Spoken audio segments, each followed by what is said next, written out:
Flacco fever's running wild. Another Browns win. Fantasy football playoffs. A lot to get to. Let's get going right now on the Sick Podcast with Andy McNamara. Turn up your volume.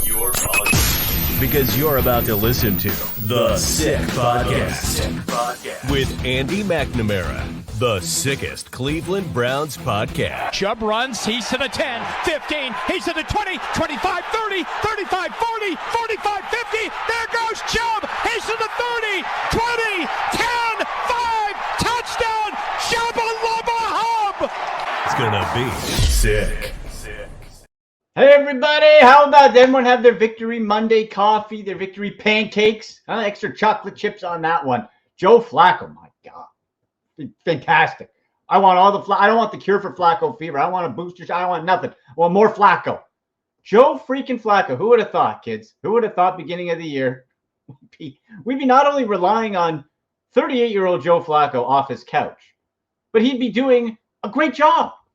And apparently he ordered like NFL Sunday ticket to start the year. He was watching the games, and now he's in winning games for the Cleveland Browns. Got his 100th career victory. Sensational. I'm Andy McNamara. Make sure you're following the show on Twitter, X, at AndyMC81, at SickPodBrowns, Instagram and TikTok, at AndyMC Sports. Got the instant game reaction, Sunday live show, 10 a.m. Eastern as well. Click subscribe, notifications on, and all that good stuff. Fantasy football playoffs going to be starting soon as well, so we'll get some under the wire waiver wire pickups in a little bit. But first, got to bring in my guy straight from the source, Cleveland, Ohio, from Big Play, host of the Matt Fontana Show, the aptly named Matt Fontana. How are you, buddy? I'm good, Andy. Waiver pickups are needed. I edged my way. I'm in 4 leagues. 2 was no question I was in. I needed, unfortunately, Tyreek Hill to not go off on Monday night, and I somehow made it in the 1 league, my big money league. So I'll be definitely checking out for some waiver wire pickups for you. I did somehow make it. By the skin of my teeth, I made it. Well, thank you. Yeah, it's that time. I'm in on all 4 of my leagues, but I needed, for like seeding positioning, I needed like an 8 touchdown day from Jordan Love, and I didn't get it. So, you know. Nah, a little short there, but that's okay. little short. But you know what? How funny is it to mix in Browns and fantasy football? Like, Matt, if you had the cojones to start Joe Flacco last week, he was a top 3 fantasy quarterback. I mean, it's crazy to talk about quarterbacks in general, right? With the amount of numbers, the record that's been set in the NFL about how many starting quarterbacks there have been. They set the record for the most undrafted quarterbacks to start. It's crazy. And you're right, Flacco. I mean, 2 games of 250 yards and 2 touchdowns. That's actually more. Deshaun Watson only has 1. And Joe Flacco has 2 of those games in the 2 that he's played. So, I mean, he's turned himself, without a marquee receiving core either, has turned himself into a really serviceable quarterback, not only for the Browns, but for a lot anybody out there that needed a quarterback getting down the stretch run here. And how about this for just an extra sprinkle on top of the ice cream here, Matt? 1 more passing touchdown, just 1, and he ties Kenny Baby Hands Pickett for the Pittsburgh Steelers for the most passing touchdowns. I saw that yesterday, and it just gave me great joy to just stick it again to those Pittsburgh fans. Oh, there's so many stats about Pickett on what like Tommy DeVito has already done. Like there's already all these quarterbacks that have already surpassed the output that Kenny Pickett has with that offense in Pittsburgh. So, I mean, they're in a lot of trouble over there. Certainly. I don't know too many because, again, I did take George Pickens in a couple of my leagues, and that has not panned out to have any offensive player this year for the Steelers. No, and you said Tommy DeVito. How about this? For a nobody could have seen this coming stat. Tommy DeVito has outscored Patrick Mahomes in 2 of the last 3 weeks in fantasy football where they both played. Yeah, it comes back to, again, finding these quarterbacks and, again, teams that have had multiple injuries. You've had to throw Josh Dobbs in there for a couple of games. That was a real fantasy type of quarterback. And, you draft the Justin Herberts of the world who haven't done very much. Trevor Lawrence, who we just saw, his fantasy year has been, the 1 game where he accounted for 4 touchdowns, and then he has more games this year with 1 touchdown or less than he has multiple touchdowns. Yeah. It's been a crazy year from that standpoint. Yeah, it really has. And now, as we move to the Chicago Bears game coming into Cleveland, so good news for the Browns again. You're at home. They play so much better there, that home crowd, the defense especially. And Justin Fields, who's really had a hot and cold season, real life-wise, fantasy-wise, has come on great the last couple of weeks. Where are you at with this Bears team, Matt? Because the last time we saw Justin Fields, couple years ago, granted, but Myles Garrett just padded that stat line that Sunday. Yeah, 4 sacks for him in that game. I think with Fields, it's been a lot of him, but a lot of like that supporting cast. I think that they're using Cole Kmet as they should. I think DJ Moore is starting to show to be the receiver that they wanted to pick up. I think Khalil Herbert, their running back, has been a real resurgence for them. So I think it was partially where the Bears had battled so much of this is Justin Fields. He's got to do everything himself. Now he feels like I can just be not just the distributor, but I can get the football to other guys to make plays. Then that frees him up to be the electric quarterback that he can be. I'm a big believer in Justin Fields in the pro game. I think he is a perfect meld of what you want, of being able to move and run when you need to, but I still think he has arm talent. I still think he can make good throws.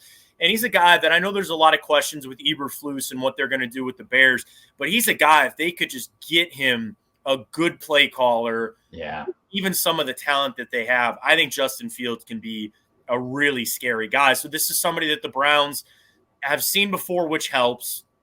Somebody that they can get ready to say, we face running quarterbacks this year with what this defense could be. And we know that the difference between the home and road for the Browns defense, I think the team in general, certainly, but that defense at home is just completely different. And they're going to need that, this Sunday with Fields coming to town. Well, what spooks me a bit, Matt, is because when the Browns have faced running quarterbacks this year, not good.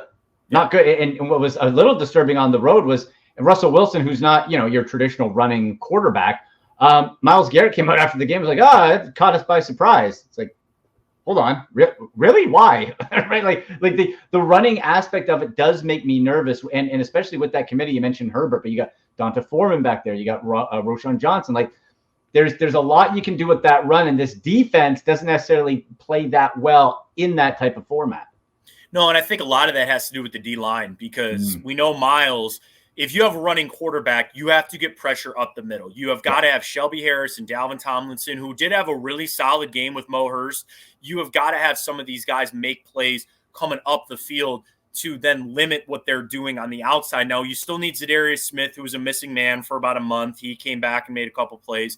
And you still have Garrett, but that's where I look at the rest of that D-line to try to say you got to get pressure up the middle and force the pocket to collapse from the inside when it comes to slowing Fields or any running quarterback. And then having a linebacker like Jeremiah Owusu-Koramoah, who you believe, okay, he's going to be your spy. We know JOK, his job being drafted is pretty much to stop Lamar Jackson. This is going to be a game that you assume JOK, who's played up and down, but has had some really solid games over the last month. You're going to ask him to do, you got to stop Justin Fields. You got to somehow find a way to just follow him around. If he's going to be the straight spy, that'll be it. But it's going to be a big game for JOK. Yeah, and he's played tremendously the last couple. Absolutely. And hopefully, Matt, here's my thinking. If we can get Denzel Ward back, which was surprising that he didn't go, so hopefully that is another rest for that shoulder, get him back. You put Denzel Ward in, really for the Bears.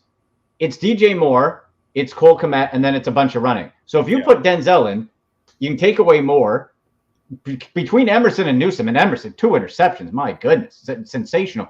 You can, I think, try to neutralize Kmet, and then you can try to make this Bears team one-dimensional and make Justin Fields make those tough throws. Because especially, Matt, if we combine this upcoming game with the last one, like if we're giving out dog bones, man, like Emerson, Newsome, just absolutely sensational. It was great.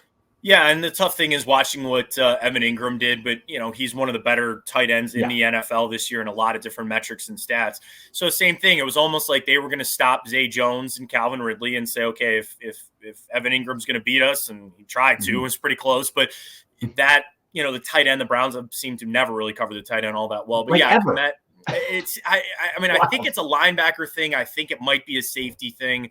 You're going to have to see a lot on Juan Thornhill if he's going to be able to go. I feel, okay about Ronnie Hickman, Grant Delpit, newly signed. I mean, you're going to put a lot on that middle of that defense to try to slow down, Cole Kmet. But you're right. I mean, that gives you the pieces to kind of move it around. And MJ is big enough that if he needs to go up against the tight end, he can.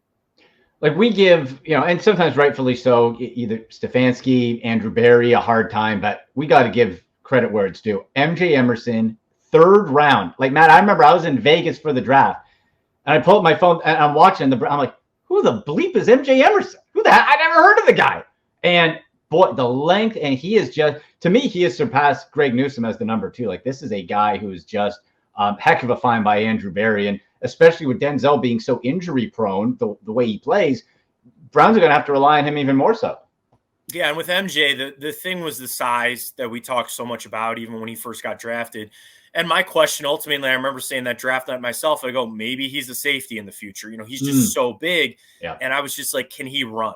Is he going to be able to run? And you just even see that pass breakup that he had going up. I think it was Zay Jones up the sideline where he was beat and he closed that gap and got that arm back out. So the speed is there for a guy that big. You got a lot of pieces there that work for a good outside corner who can play physical, but then also, have the speed to stay with it. For as much man as the Browns want to play, I mean, he and Denzel are a really good man cover corner combo that you got. In conversation with Matt Fontana on Twitter, X at Matt Fontana 83, host of the Matt Fontana Show on Big Play. So, Matt, when we look at this, not just this game, but the rest of this year, okay, if we're doing the math, we know the Browns, the magic number is 10, and then you're probably going to have some tie breaks. 11 is the sweet spot. You got to beat Chicago. Now, you won against Jacksonville, key AFC tiebreaker. That's important. You got to beat Chicago here, right? Like, it's NFC, but outside of Houston, you go to Houston. Now, CJ Stroud, concussion, will he, won't he play? I don't know, but that's a team that's in it. The Jets they're tricky. And then Cincinnati, which looked like a sure win, you got this Jake Browning guy tossing up 300 a couple games in a row. Yeah, it's funny. You look at games to say games you felt like were must-wins all of a sudden aren't, and games that you thought were going to be really, really hard. Well, you won one of them against Jacksonville. Yeah, I think the same thing. Chicago being at home is really helpful. Houston, I just wonder how much, like, the mental side. So that Tank Dell injury, I think rocked them.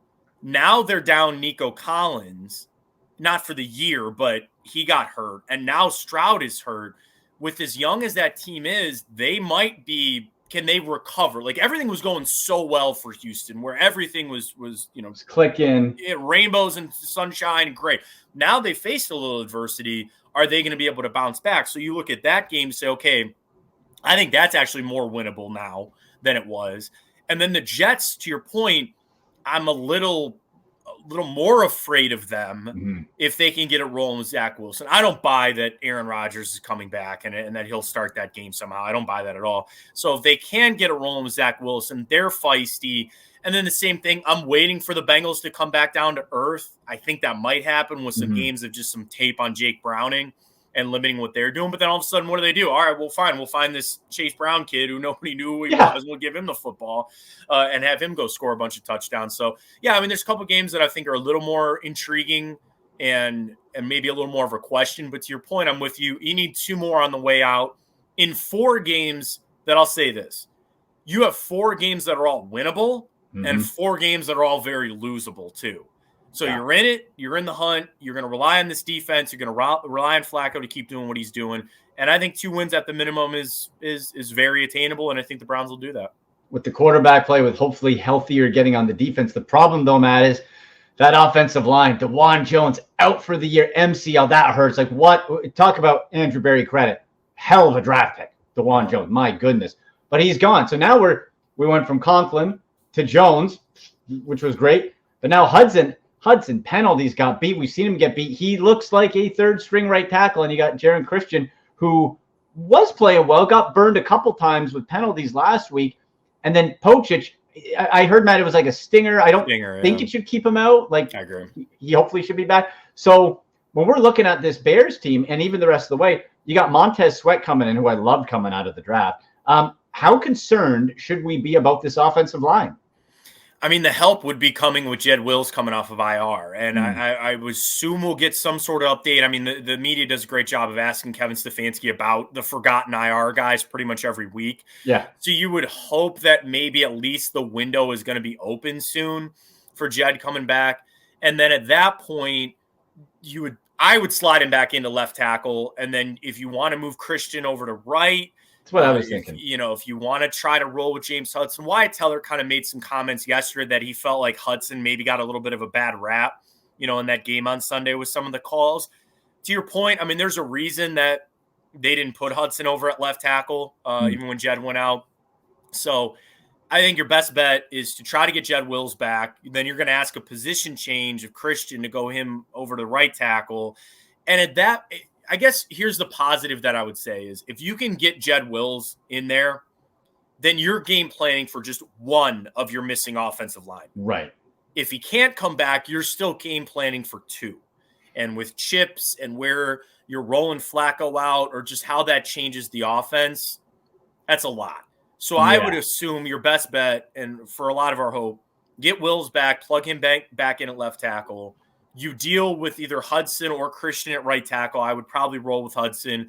And then at that point, you're scheming to fix your issues. You are scheming your deficiencies there of keeping a tight end over there, sliding protection that way, having the running back look that way, and you can almost deal with that. So I think a big key will be if they can get Jed Wills back, if not this week, then next week, and that'll kind of, play things out there. But Browns are going to have some questions in the offseason. What are you going to do? Yeah. Looking at it, you have 3 tackles for 2 positions. 2 of those guys have guaranteed money. You're going to have to swallow some if you want to trade Jack Conklin. I don't know what you do with Jed Wills because, Andy, DeJuan Jones has to start. He has got to start for this team next year. There's the world. Sure, you want to try to slide him over to left tackle? Sure, let's give it a whirl.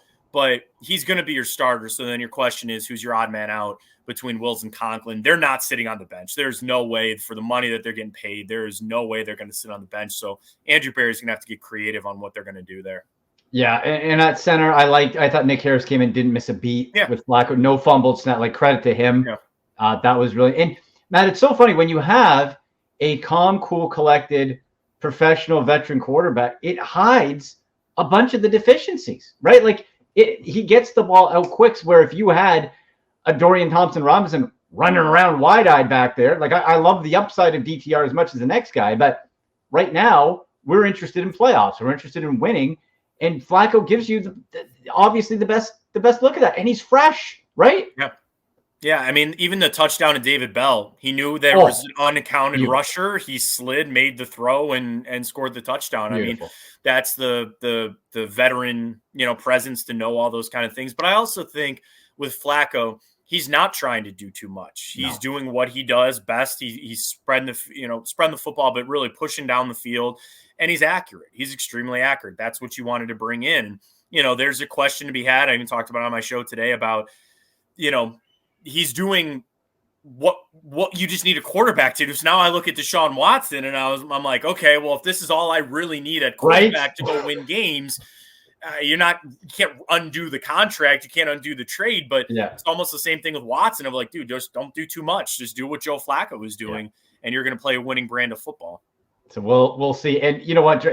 And I'm going to enjoy, Matt, I'm going to focus on enjoying this ride, not get caught up, but it keeps popping up in my head. I'm like, I keep hearing all that rust. Joe Flacco pretty much was retired. No rust. Yeah. Deshaun Watson, all this rust. I'm not buying next year. I'm not buying the rust.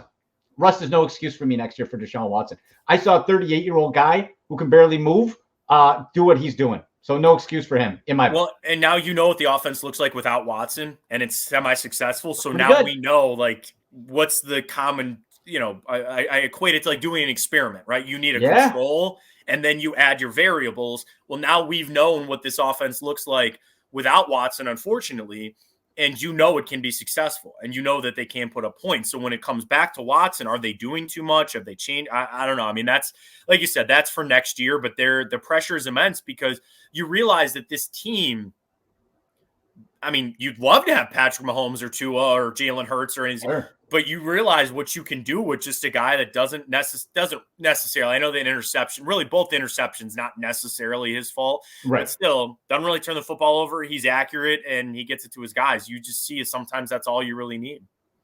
Yeah, and especially you're entering year 3. I don't think this gets talked about enough. Year 3 of the Watson contract. We only have him for 5. Like, we're talking about missing time and rust going into the halfway point of this contract. Like it's absolutely wild. So, but you know what? We're gonna live in the moment. We're gonna enjoy it. We'll worry about that next time. One more for you, Matt. Here, Coach of the Year awards. This popped into my head. I thought this was interesting. So, a couple weeks back, it was okay. Maybe D'Amico Ryans with the Texans, but we talked about lots to overcome. and you're not overcoming Houston. Dan Campbell, Yeah. bell of the ball, Detroit Lions. Yeah, Mr. Kneecap starting to fumble a little bit. Mike McDaniel, you lost that game last night. Then you get the Colts. Peyton. Well, Peyton's could be a gamer. Then we get to Kevin Stefanski at plus 1,400 odds. And Matt, if the Browns make the playoffs, which we all hope they do, but let's say they even get like the top wild card spot, with 4 different quarterbacks, I think there is now, with the fumbling of the other coaches that we mentioned, I think there's a real case that Kevin Stefanski should be coach of the year. What do you think? I do, and it's the overcoming. I think the award usually always goes to the coach that turned around a crappy team. There's usually 2 coaches that win that award. It's you are on the best team, and you are truthfully a big reason of why they win, which is funny because Andy Reid never seems to get that award.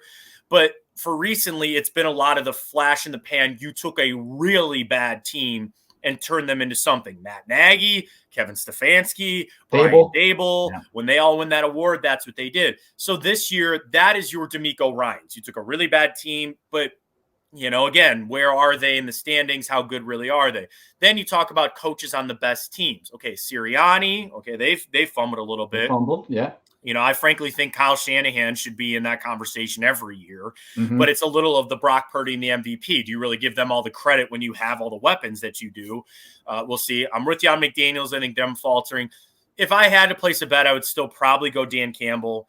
I think if they get a couple more wins on the way out, it'll be more of a collective of what he's done, not necessarily just right now, but the collective over the couple years that he's had. Because he deserves credit for that turnaround because he is directly correlated to the success there of the Detroit Lions. They've been down for so long. So my bet would probably go to Campbell, but I get where Kevin Stefanski deserves some nods.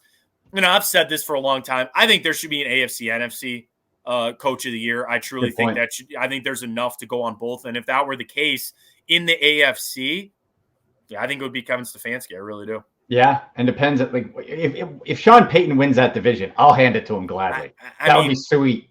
Yeah, it's but I guess with Sean Payton, I just crap on Sean Payton. I know I don't like every him. chance that I get, so I'm not a fan. I don't really. No, me neither.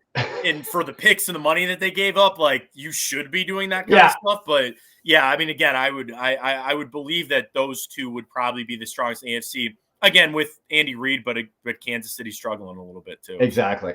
Matt, you've been generous with your time, brother. Tell people where they can find you, the show, all that good stuff. Yeah, I appreciate it, man. Just follow at Matt Fontana 83. I retweet from our show handle, which is just at Matt Fontana Show. We're live 9 to 11 every morning on Twitter, and YouTube are probably the easiest places to stream. You could just go to Big Play too on YouTube and the Twitter. They retweet all of our feeds. So we stream in 6 different places. I know you're all over the place too, Andy, but just grab us anywhere you can. Easiest thing would probably be just at Matt Fontana 83, and I retweet a bunch of stuff there. Beauty. Love it, buddy. Thank you so much. Talk to you soon. I appreciate you, bro. Thanks for me on. All right. There he goes. Matt Fontana does great work, like he said, every weekday, 9 to 11 on Big Play there. I want to get into a little bit more of these NFL coaching awards here. And by the way, kids, you want to make a wager, sprinkle a little bet on the coach of the year? Well, you can go to DraftKings Sportsbook, right? That's all you need. Look at that. Sick Sports is the code. $150 in bonus bets instantly when you bet just $5 on any NFL bet. Any NFL bet, $5, you get 150 bonus. You could bet your 5 on Coach of the Year. Kevin Stefanski, DraftKings Sportsbook. I'm looking at it right now, plus 1,400. He's behind guys like John Harbaugh. Get out of here, Raven Harbaugh. Get out of here. Kyle Shanahan, Sean Payton, okay, Shane Steichen with the Colts. It's plus 750. Mike McDaniel, plus 1,400. You put your $5. I'm not a math guy, but that's a good payout. $5, 6 sports. DraftKings is the code. DraftKings Sportsbook app. You got any problems gambling? 1-800-GAMBLER to help you out, of course. But get the DraftKings Sportsbook app. It's all the info you need. Games, props, in-game, same-game parlays are super fun too, but also awards there. 6 sports is the code. $5 on NFL. Get you 150 bonus. Can't beat it. So I like that. I'm going to put 5 on Stefanski. Why not? Right? Why not? And I have to say, let me say this on I mentioned Sean Payton there and the Broncos. I don't like Sean Payton. I don't like the Broncos. However, I think it would be hilarious after what we saw, the behavior of crybaby Patrick Mahomes If the Broncos somehow won the division and forced Mahomes and the Chiefs to go on the road the whole way, they've never done it. Think about this. Okay, as great as, and I obviously give him his due, right? MVP, super talented, but it's a bit much. We see Collinsworth and all these guys falling over themselves. He threw it the 3-quarter. I saw Joe Flacco throw the ball 3-quarter arm 3 times on Sunday. No one said boo. Right? Okay. We're over Patrick Mahomes. Guess what? Without Tyreek Hill, you're not doing so hot, are you, buddy? And this guy has not had any sort of adversity his whole career. His whole career. Born to an MLB father, so you got the athlete gene. You get drafted first round. You have Alex Smith selflessly put himself out of a job to coach you up. Comes in, weak division, wins, never a road game, buys, and again, deserved, hard work, yada, yada, yada, and super talented. I understand. But you're freaking out over that call, which was a penalty, and you're bitching that the ref didn't tell you, you self-entitled piece of garbage. Shut up. Your brother's a pervert, and your wife's a groupie of Taylor Swift. Get over yourself, Mahomes. You got your $500 million, you're soft. You're trying to be held back from attacking referees. What are you going to do, slap them? Tickle them? Come on, get out of here. You're soft, and I want to see if you got what it takes, Mahomes, and you got what it takes, Chiefs, to overcome when you lead the league in drops. You only got Travis Kelce. Your running back Pacheco's out. What do you got, Mahomes? You overcome this, then you're truly great in my mind. You're going to the Hall of Fame and all that. But that just really rubbed me the wrong way. You're complaining. You want to complain? Remember the 2020 season? Remember the playoffs when that skunk, what was it, Dirty Dan Sorensen, whatever it was, that safety, non-call helmet to helmet on Hollywood Higgins? We would have beaten your ass, gone and beat Buffalo, championship game. Baker would have beat you. You want to complain about calls and non-calls, okay? Don't talk to me, Chiefs and Mahomes. Oh, I hope the Broncos overtake him and overcome it. I just had to get that off my chest. That absolutely drove me nuts. Soft sauce Mahomes, okay? Let's see how you respond as you're wilting. How does that look to the rest of your team, too? When you have, let's say, like a stoic rookie, Will Levis with Tennessee. How about that? Levis taking down Miami. That guy, since day one, has been poised. He's had to overcome as a rookie. Poised, polished, professional. You get a penalty on what was a penalty. And you're going berserk. How does that show to the rest of your team? It shows you're panic, shows you're soft, weak. That's my thinking anyway. Okay. Under the wire, waiver wire. Let's look at some fantasy football stuff here. Let's take a look.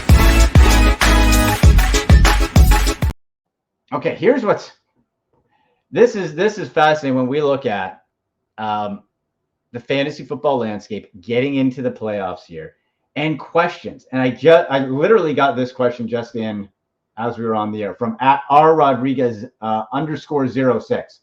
Mahomes or Purdy this week? Hashtag Ask Andy. And you get your fantasy football questions in on Twitter, X, @AndyMC81, @SickPodBrowns, hashtag Ask Andy, Instagram too, @AndyMCSports. So let's break this down for a moment, okay?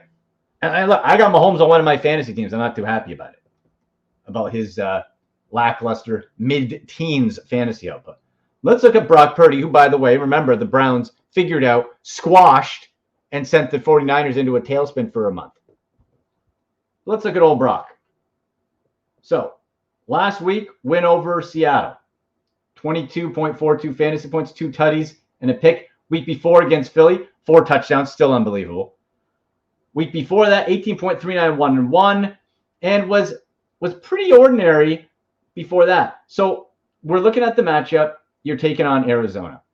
The trouble, of course, with a team as bad as the Cardinals, even with Kyler Murray back, is that you get up by too much, and then you don't have to throw the ball. So we look at Mahomes in comparison. Oh, my gosh. This guy's had, look at this, one 20 fantasy point day or more since week 7. Oh, my. And the last one was week 12, 14.64, 14. You're playing New England. In New England, that could be stifling. Weather could be garbage. Oh, man. I got to say Brock Purdy. My answer is Brock Purdy on that. Holy. And you got to look at this. If we're looking at under the waiver, waiver wire pickups. If you need a QB, you're struggling, you guys banged up, you got CJ Stroud, whatever. Unbelievable. Yeah, Joe Flacco, 7% rostered. Who's with me? Who's ready to jump in? Look at last week with the numbers. 311 yards, 3 touchdowns, 1 pick, 21.34 fantasy points against Chicago. I'll take that. Chicago's defense better, right? But I would take Flacco. Now, the Tommy DeVito hype, while fun. Did you guys see his agent? It's so comical in the it's like it's right out of Goodfellas. So as fun as the Tommy DeVito experiment's been, still in the win yesterday, it's still just 17.42 fantasy points. I like the running aspect though. Ran 10 times, 71 yards, but just 1 touchdown. Before the bye, they were on bye week 13. In the win over New England, 1 touchdown, 10 fantasy points. Week before at Washington, 22.54. So you're playing New Orleans.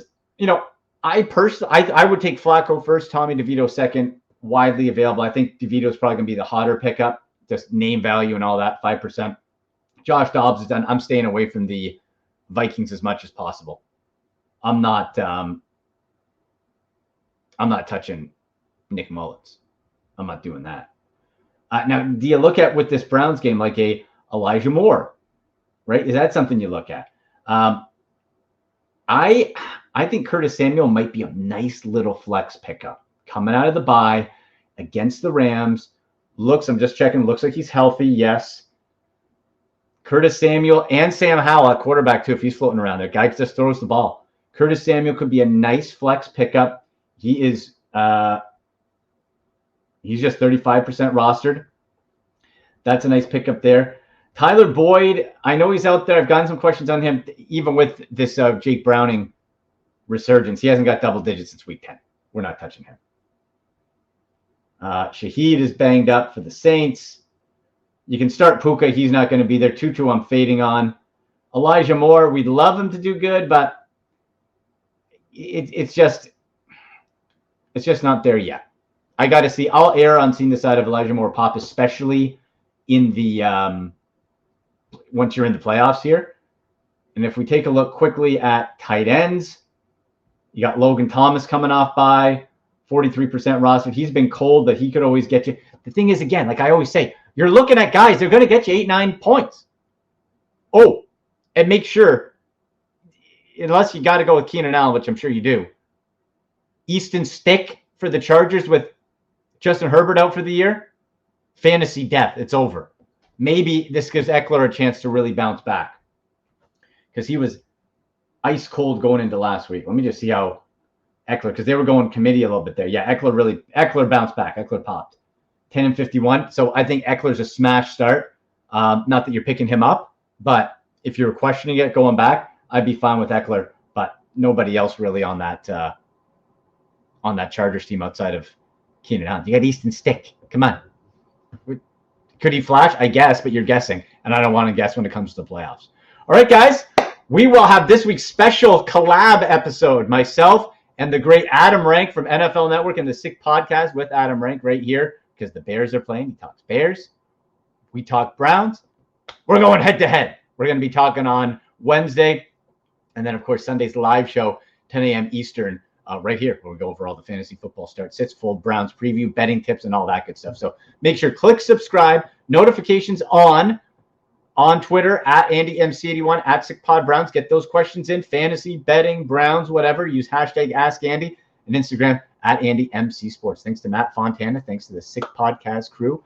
You've been watching the Sick Podcast with Andy McNamara, and as always, go Browns.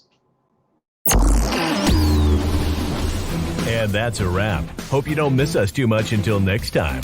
Follow the Sick Podcast with Andy McNamara on YouTube, Instagram, Facebook, Google Play, and Apple Podcasts.